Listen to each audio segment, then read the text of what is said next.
Քաղաքակրթությունների խաչմերուկ Հռոմը կրկին վերածվել է բեմահարթակի, որտեղ որոշվում է Մերձավոր Արևելքի ապագան։ Հենց այստեղ Վատիկանի ստվերում Միացյալ Նահանգներն ու Իրանը 5-րդ անգամ նստում են բանակցային սեղանի շուրջ, միջուկային նոր գործարքի հարցով։ Բայց այս անգամ սեղանին ոչ միայն ուրանն է, այլև պատերազմի ու խաղաղության հավասարակշռությունը։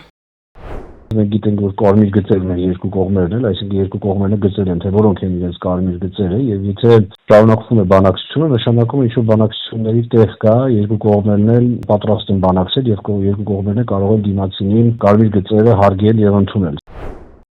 Այս բանակցություններն ընթանում են շատ խիստ ու անկողմնակալ դիրքորոշումների ֆոնին։ Թեհրանը հասցրել է իր ուրանի հարստացումը 60%-ի, մոտեցնելով զենքի պատրաստման համար անհրաժեշտ 90%-ին։ Մինչդեռ Միացյալ Նահանգները պահանջում է, որ ուրանի հարստացումը զրոյական լինի։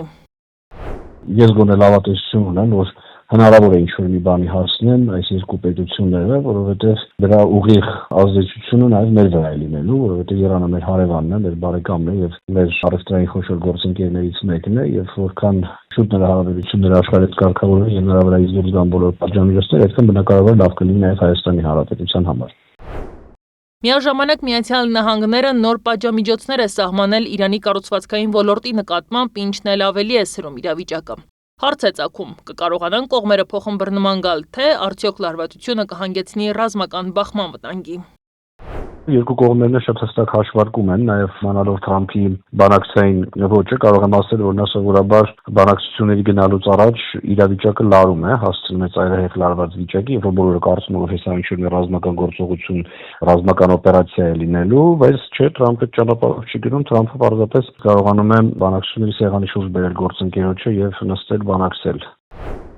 Հռոմում բանակցություններին մասնակցում են Իրանի արտգործնախարար Արաս Աբաղչին ու Միացյալ Նահանգների նախագահի Մերձավոր Արևելքի հատուկ ներկայացուցիչ Սթիվ Ուիտկոֆը։ Աբբաս Արաղչին X-ում գրել է, որ զրոյական ուրանն Իրանի համար անընդունելի չէ, բայց կողմերը պետք է որոշեն ուրանի հարստացման հարցում սահմանները։ Նա նշել է, որ Միացյալ Նահանգների նոր պատժամիջոցները կոշտ, ապօրինի եւ անմարդկային են, որոնք միայն բարդացնում են բանակցությունների ընթացքը։ Իր հերթին Միացյալ Նահանգների պետքարտուղար Մարկո Ռուբիոն հայտարարել է, որ Վաշինգտոնը ցանկանում է թույլ տալ Իրանին ունենալ քաղաքացիական միջուկային ծրագիր, սակայն զերծ մնալ ուրանի հարստացումից։ Նա նաև նշել է, որ համաձայնության հասնելը հեշտ չի լինելու։ Սա բանակցային նաև կարող է մարտավարություն լինել Միացյալ Նահանգների կողմից, ցույց տալու, որ իրենք էլ են դժվարությամբ գնալու զիջումների, որ Իրանն էլ պետք է գնա զիջումների, պետք է լինեն փոխզիջումներ, ցավալի փոխզիջումներ, այսինքն ցավոտ փոխզիջումներ եւ այլն։ Եվ այսպես Հռոմի բանակցությունների սրահներում ընթացող քննարկումները ոչ միայն միջուկային ծրագիր են լուծում, այլև տարածաշրջանի եւ անգամ ամբողջ աշխարհի անվտանգության համար կենսական նշանակություն ունեցող խնդիրներ։ Թեհրանի եւ Վաշինգտոնի դիրքորոշումների կոշտությունը, միջազգային խաղացողների շահերը եւ Իսրայելի չդադարող պահանջները ստեղծում են մի միջավայր, որտեղ յուրաքանչյուր քայլ կարող է խորը հետևանքներ թողնել։ Տանե Հայրապետյան, Նոնա Գևորգյան, ABC Media։